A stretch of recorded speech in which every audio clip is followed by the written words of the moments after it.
Hello and welcome to lesson 5 of the course. And in today's lesson, we're going to be going through getting your money right. So a lot of times businesses have cash flow forecasts, or they don't have forecasts, they have cash flow problems because they don't have the forecasts. Perhaps they've got a lot of transactions that are occurring. Maybe the invoice gets sent out late, it gets paid late. Then they don't reconcile it for a very long time. And then what happens is, because they've not reconciled it, now the reports are in delay, so it's probably not until a month, 2 months, maybe even 3 months later when they actually understand the cash flow position and the performance of their business. So information is a problem in most businesses, whether or not they understand where they're at.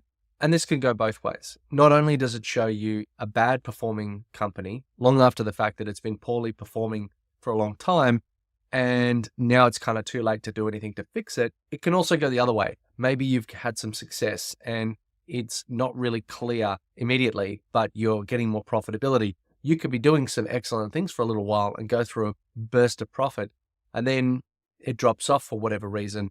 But it's really hard to attribute that this activity caused that result if there's such a long delay between when you do the activity and when you get the reporting. A lot of times I also see businesses getting the wrong terminology. Now, I know terminology is normally not really a big deal. It's kind of like semantics and just words.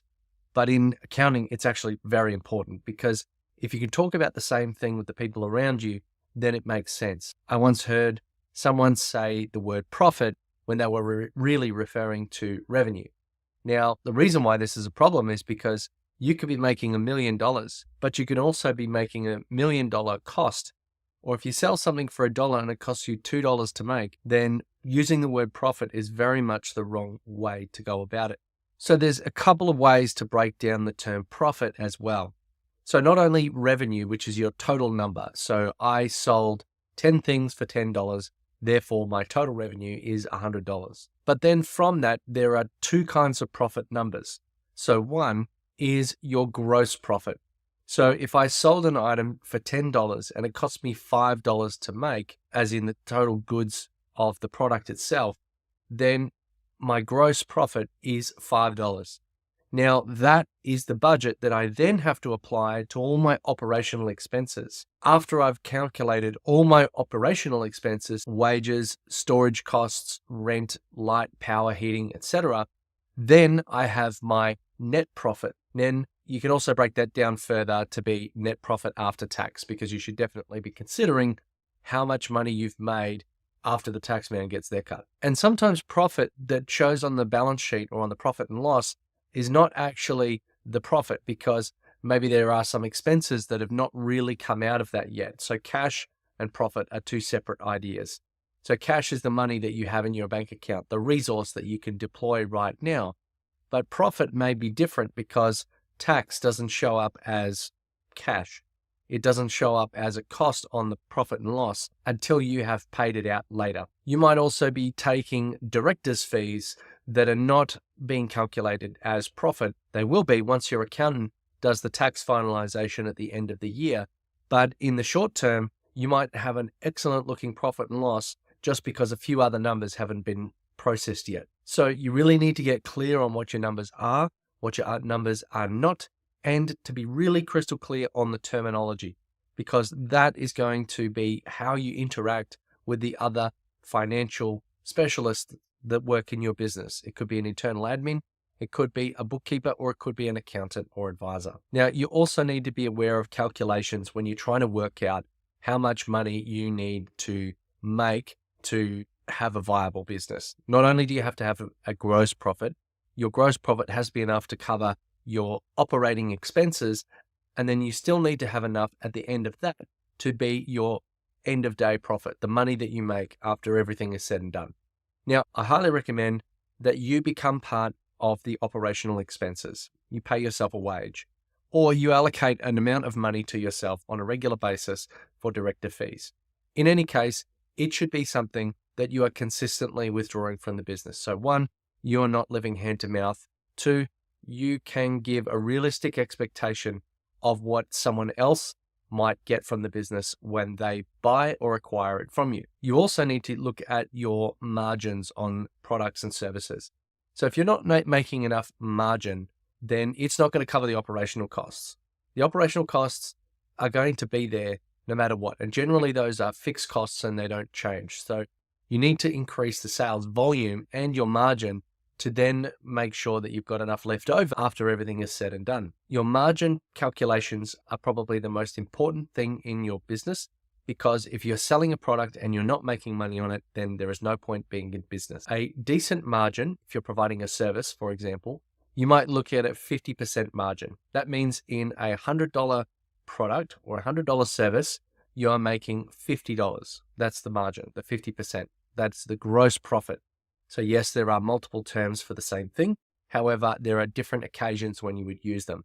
Gross profit is kind of like talking about the end result. Margin is more talking about what percentage are you allocating to become gross profit after you've sold the product. Quite often, businesses can make a significant improvement in their business simply by increasing the prices. When was the last time you increased prices or tried to increase the prices? If you did, how many customers did you lose? Did the number of customers lost equal or greater than the value of increasing the prices? If you increase the prices and lose 1 or 2 customers, is it really going to affect your business? You can afford to lose some customers in order to have a better profitability overall. Remembering that you've got A, B, and C type clients. A type clients love you for you. They know what you do. They like what you do. They are okay to interact with you. So if you have to increase the price, if you're a little bit busy, they understand. If you come up with a new product or service, you can talk with them and get feedback, but they know you, they like you, and they trust you, and they're going to continue working with you. Your B-type clients are looking for a better deal, and they'll move if it's good enough, but they're not going to move if it's going to be more convenient for them to stay. So they're not as invested. They might jump if there's a violent price increase, or they might stick around and deal with 1 or 2 problems, but generally they're ready to go, but they do still have some level of loyalty to you. Your C-type clients are probably the worst ones. They're the most difficult to service. They're most likely to jump. They're going to haggle on everything. And if you don't have a better price, they're out the door tomorrow and they are going to go to someone else. So ideally, you want to try and attract as many A and some B. It's unavoidable at times, but ideally, if you could get all A-level clients, then that would be amazing. At this point, it's important to remember the Pareto principle, 80-20. It might seem like you've got less clients and that might be a bit stressful, but you end up with better clients that trust you, that are willing to stick around for the long term, and are more valuable when you service or when you provide services or products to them. Now, using the 80-20 rule, that means that 80% of your value comes from 20% of your customers. So that means you should also be spending more time on the good quality customers.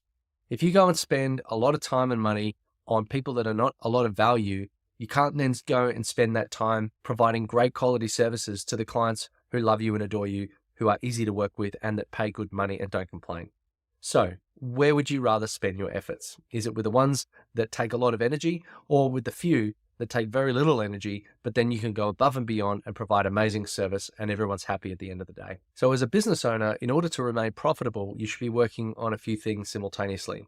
One, you want to increase your number of customers. I think that's what everybody automatically assumes as being the first go-to response. Next, you want to increase the amount your customers spend with you.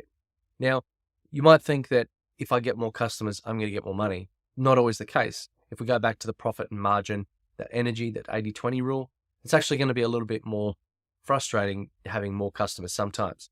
So what you want to do is get clear on who your customer is. Go more A clients, and then once you service them really well, go harder on getting more A clients. The next thing you can do is charge more money. So you've got the same number of customers, but you're charging, 5% more, 10% more. If you've got 100 customers and you charge $100 more, now you've got $10,000 more. So it just depends on what you've got in your product and service mix. However, if you can get the ratio right, then it's going to go really well for you. The next thing you can do is increase the number of times people spend with you. If they're only going to spend with you once and you charge a good amount of money for it, that's great. However, you could even improve that further by having some level of long-term customer value. And that's exactly what we want to increase, the lifetime customer value of that customer. If you can increase the lifetime value by simply adding on an additional service or a product or something like that, you could do it with a subscription. You could have an aftercare service. You could have a recurring product of some kind. Or perhaps if you break the project into stages and have like a stage 1, a stage 2, a stage 3, then that maximizes the value. You have to do the same work to acquire the client in the first instance. But then if you're selling more to them, that marketing cost has only been incurred once. So now you don't have to have 100 marketing costs for 100 clients. If you can have 10 clients spend 10 times more with you, you're going to get the same, if not greater value. On the cost side of the equation, you should be doing as much as possible to minimize costs without destroying the quality of the experience for the customer. So whilst you should be cutting costs, those can be done on things like being efficient in perhaps the way you source your materials, the way you source your staffing, that sort of thing. But in terms of your costs, you can work on your variable costs, which is the thing that it takes to do the actual task. So if you save 30 minutes in labor by creating a more efficient process when delivering that particular service, now you effectively improved your variable costs. If, however, you create a saving on rent, maybe you negotiate a better term or different payment negotiation terms or something like that, then that is a fixed cost, and that is more in the operational side of your balance sheet or your profit and loss. You might be able to improve costs by negotiating different deals with suppliers, or coming up with a preferred supplier list, or capitalizing on supplier sales. Sometimes when you order a lot of stock from someone, they might have a particular deal going. Or if there's another business liquidating, you might be able to go and buy their stock at a discounted rate. There are a number of ways in which you can create cost savings in your business. And as you start to grow and scale, and you need to delegate tasks off to other people, now you need to be a little bit careful about the way your team spend or manage time, cost, etc. So you can put performance metrics around productivity criteria. You can have standards. For example, in McDonald's, they have a salt dispenser that exactly dispenses just the right amount of salt. 1, for cost control, but 2, for the flavor on the fries. Processes like that start to standardize the way things are delivered. When you go to Domino's, the pizza has X amount of pineapple or X amount of olives, and it's the same every time. If you had a couple of employees that were excessively heavy-handed with the ingredients, then maybe you might churn through 10 or 20% more over the course of a week or a month. And then that could result in a couple $100 or a couple of $1,000 in additional cost. So having procedures really does help with not only the consistency of the product, but making savings on the operational side. Now, I want to stress again that cash is the lifeblood of your business, and this is one of the most important things to manage. Profit is not cash, and cash is not profit. Sometimes you might have a glut of cash because someone made a prepayment, but that doesn't mean you get to go wild with it because you've got other expenses coming up, which might be the wages, etc. So don't go buying a fancy boat or taking a wild holiday when you haven't yet calculated whether or not you can actually use that cash. Sometimes there's shortages of it, in which case you've got to go get loans or financing or something like that. Now, you should avoid going into debt in order to have cash to operate your business. But if you're going through a period of rapid growth, it may be unavoidable. You need to have some controls around this and start to forecast your need for cash. You can do a daily cash flow forecast, in which case you schedule out all of your expenses and all of the things coming up. So you might have regular expenses. You might have planned expenses, like when the day the rent comes out. I know that a couple of major organizations such as Tesla, Walmart, or whatever have been within hours of being completely broke. And that is because they manage cash flow with such tight margins that they are managing it down almost to the hour. So not that you should run your business like that, but if you've got a well-controlled environment, then you have a lot more power, you have a lot more options, you have a lot more flexibility. So the reason why you want to control cash flow is because if you run out of it, you can't pay staff. They leave. Now your business has got a bad reputation. It completely falls out from underneath you. If you've got too much cash, now you need to start looking at, can we invest it? Can we make some money on it? But if you invest it and you make money on it, that it's not locked away so you can't quickly access it if there's an event where you need a lot of cash and you can't otherwise source it very quickly. And understanding what cash we have to play with allows you to understand what other decisions you can make. For example, are you going to invest in another marketing person? Are you going to invest in advertising? you need to know what your budget is and spend within that, not over it. Even if you can see cash flow going downhill, a forecast is going to help you to make a long-term adjustment. You can see that in 3 months, we're going to go into the red. So now we can start doing things like calling up customers to see if they need more things. We can look at different negotiation terms saying, hey, if you pay up front, we'll give you a small discount.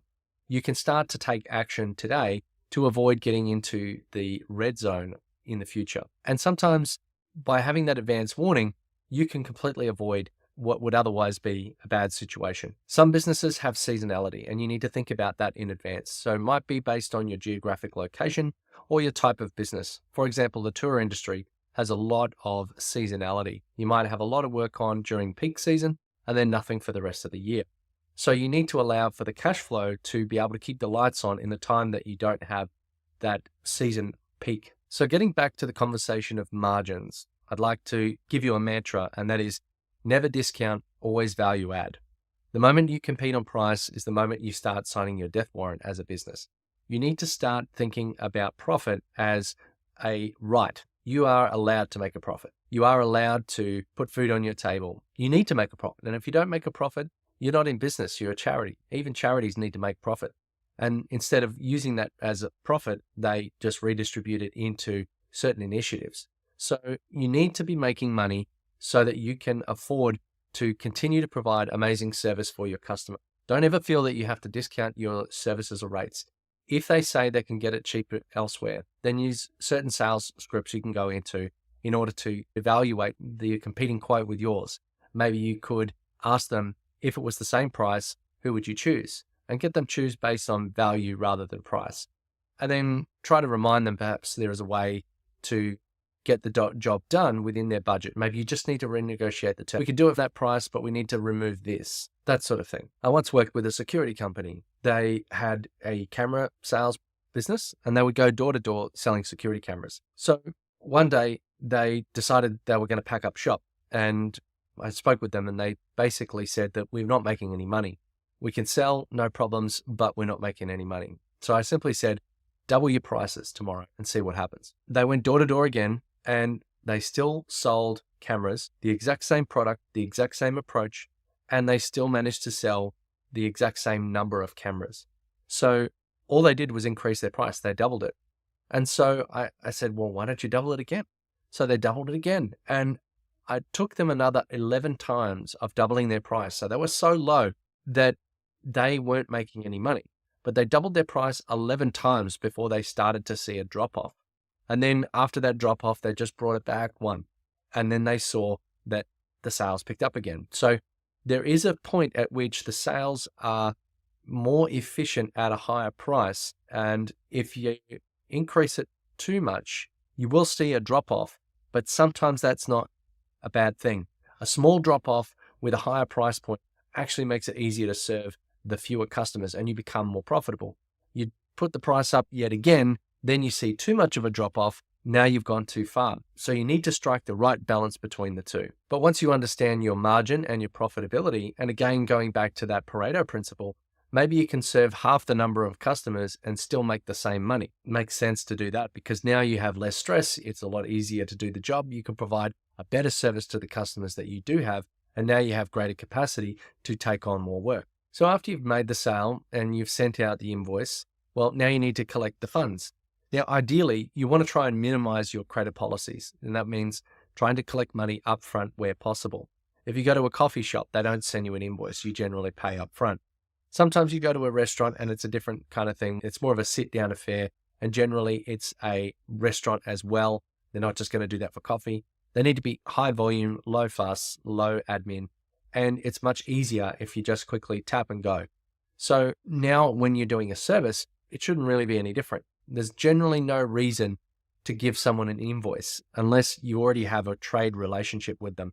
Or perhaps it's industry standard, but it's still okay to ask for the payment up front because an invoice is just an invitation not to pay. So if someone decides to pay, they might pay in a week, 2 weeks, 3 weeks, 90 days later, 180 days later.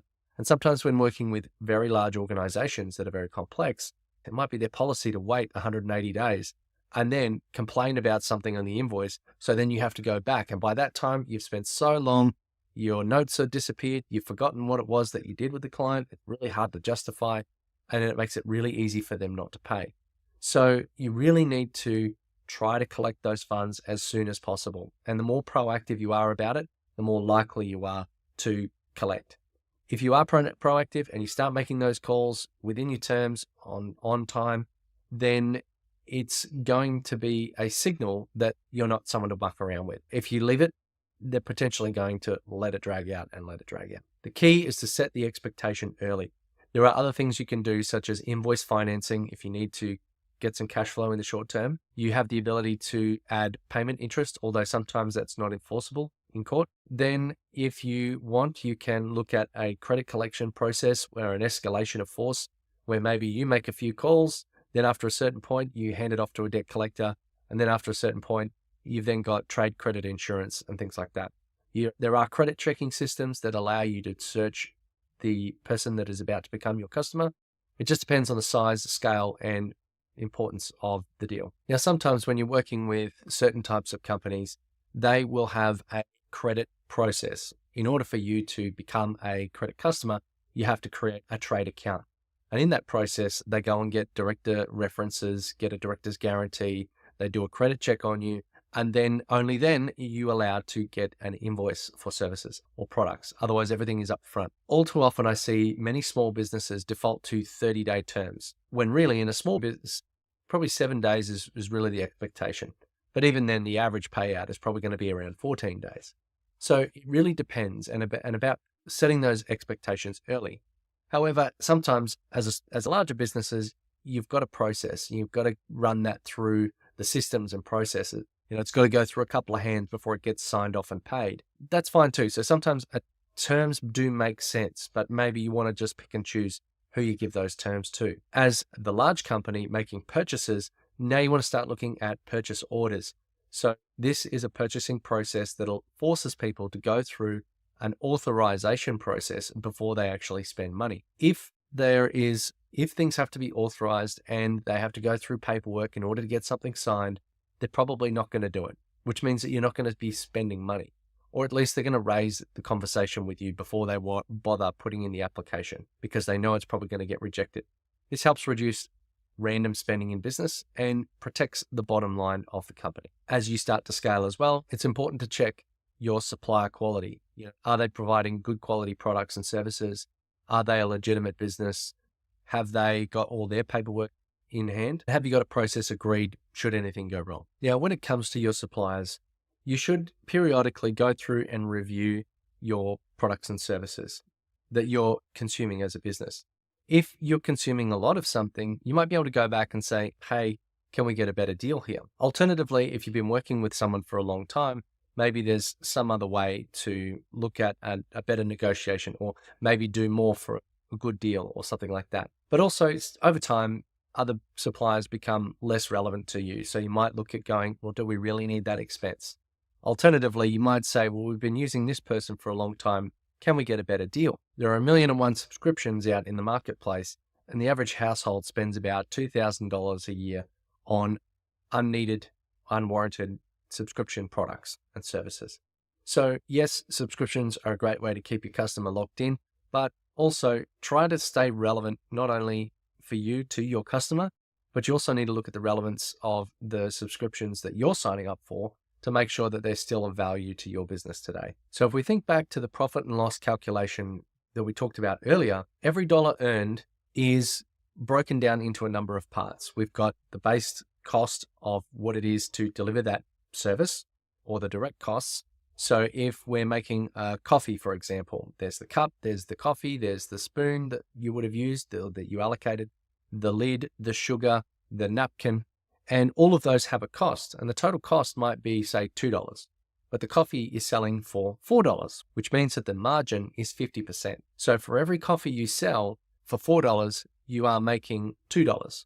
So that means that if you make more money, to make another $4, you have to sell 2 coffees. Every dollar does not necessarily go to the bottom line, and that $4 now has to pay for operational costs and staff. And if by all of that per coffee, that's another dollar, Now we're only making $1 per coffee. So if we want to make $4, we now have to sell 4 coffees. So you can understand how making more money is not always the answer. If you save money, every dollar that you save goes directly to the bottom line. There's nothing else it needs to pay for. So you need to look at both ends of the equation. Yes, make money, but also saving money. And those powers combined make your business much more efficient from a financial perspective. Another thing you can do is look at a product pricing ascension model, which is effectively a range of products at different price points to suit different people in different points of the market. Again, in the coffee shop example, when you go in, they've got a small coffee, a medium coffee, and a large coffee. Now, they're all slightly different price points, and the sizing is not that different from each other. But you might go in there one day and go, I don't really feel like much, I'll just grab a small. Another day you go, I'm absolutely craving a big coffee, and you pick the large. And on average, most people pick the middle one. We often see with a lot of pricing around services, sometimes bigger businesses that come along and buy services from smaller business look at them and go, well, is that it?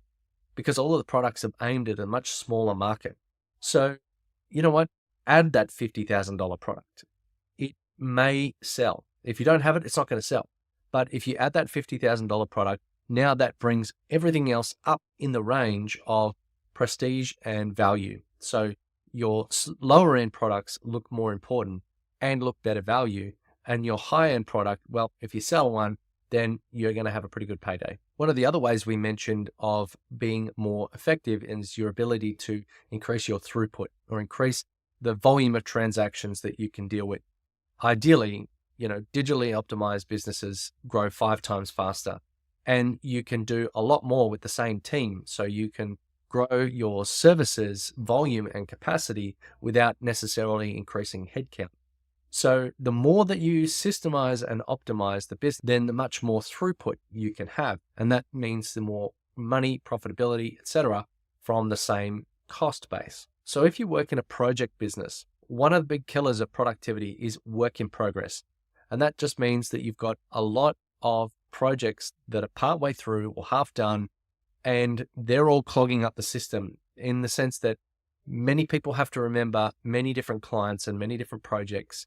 And so their bandwidth to be able to take on new projects is diminished. So by reducing your work in progress time, i.e. shortening how long it takes to do a project, you can actually fit more projects in. So sometimes that extra cost, like a project manager, might actually significantly improve your throughput, which then increases your revenue, offsets the cost of the project manager, and everything works together well. And it makes for a happier client because their project is delivered faster. One of the next most important things that you need to do is figure out what your break even is. That is the number of dollars that you need to cover your costs from your gross profit.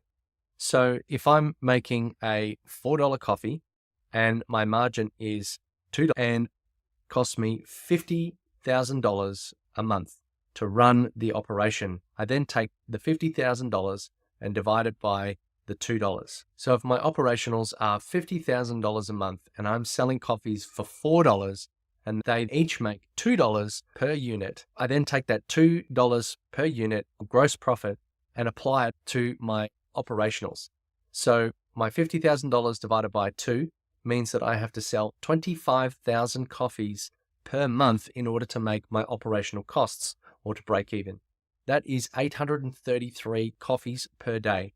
Yes, these are real numbers. No, that is not unrealistic because the systems and the processes have been set up in such a way to make that efficient. But continuing this example, if I increase the sale price of the coffee to $5, now making $3 gross profit, I then apply that to my $50,000 operational cost.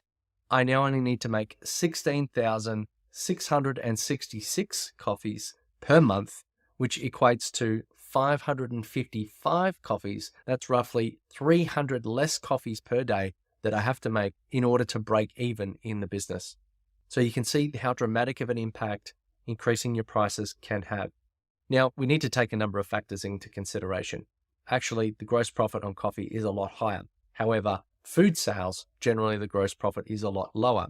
and you need a good product mix in order to get the average gross profit to cover the operational costs. Having said all of that, it's a little bit more of a complex calculation, but these are examples only. So from here, make sure you calculate your margins, have a look at increasing your prices, reducing your terms, and fixing any of the revenue leaks and holes in your business. Go and look at your costs and see what you can cut. We're going to go into more detail and a couple of other things in future modules. Don't forget to keep writing things down, keep implementing them, and watch out for the next course.